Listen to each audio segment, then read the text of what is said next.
अपनों के साथ वक़्त का पता नहीं चलता, लेकिन वक़्त के साथ अपनों का पता ज़रूर चल जाता है।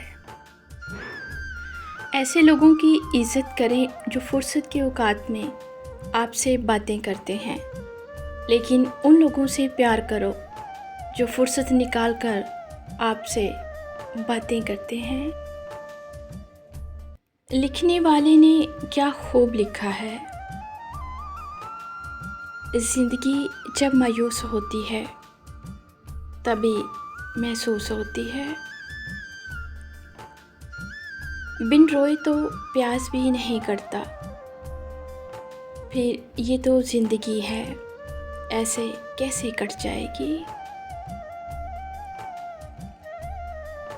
जब हम किसी रिश्ते से थकने लग जाते हैं तब हमें उसमें सिर्फ खामियां ही नज़र आने लगती हैं।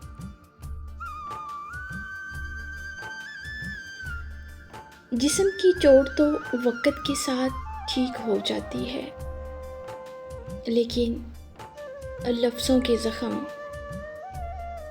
कभी नहीं भरते।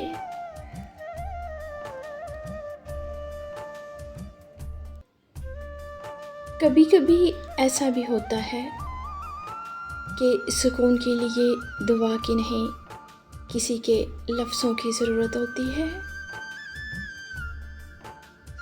सब्र के कुछ घूंट इतने कड़वे होते हैं कि पूरी ज़िंदगी की मिठास छीन लेते हैं।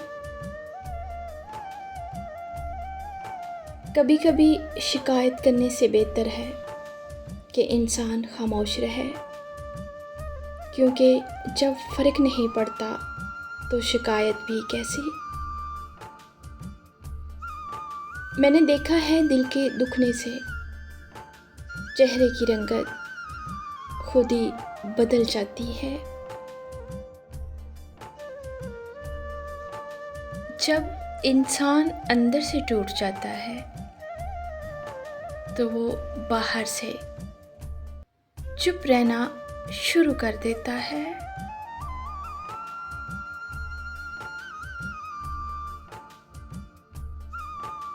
दूसरों को समझाना मुश्किल हो जाए तो खुद को समझ लेना बेहतर है। रफ्ता रफ्ता हर कमी पूरी हो जाती है, जो कमी पूरी नहीं होती वो इंसान की है। इंसान को इंसान गंवा दे तो तलाश के बावजूद भी ढूंढ नहीं पाता। शक की दीमक सदियों पुराने ताल्लुक को भी खोखला कर देती है। वक़्त सिखा देता है जीने का हुनर, फिर क्या नसीब, क्या मुकद्दर और क्या हाथ की लकीरें। अच्छी बात को गौर से सुनो, कहने वाला खा कोई भी हो। वक़्त का काम है गुजरना, बुरा वक़्त हो तो सब्र करो और अच्छा वक़्त हो तो शुक्र करो। माफ़ बार बार करो, मगर भरोसा सिर्फ एक बार करो। कहने वालों का कुछ नहीं जाता, सहने वाले कमाल करते हैं। दोस्तों प्लीज़ मेरी वीडियो को लाइक, शेयर और मेरे चैनल को सब्सक्राइब कर दें। Thank you for watching.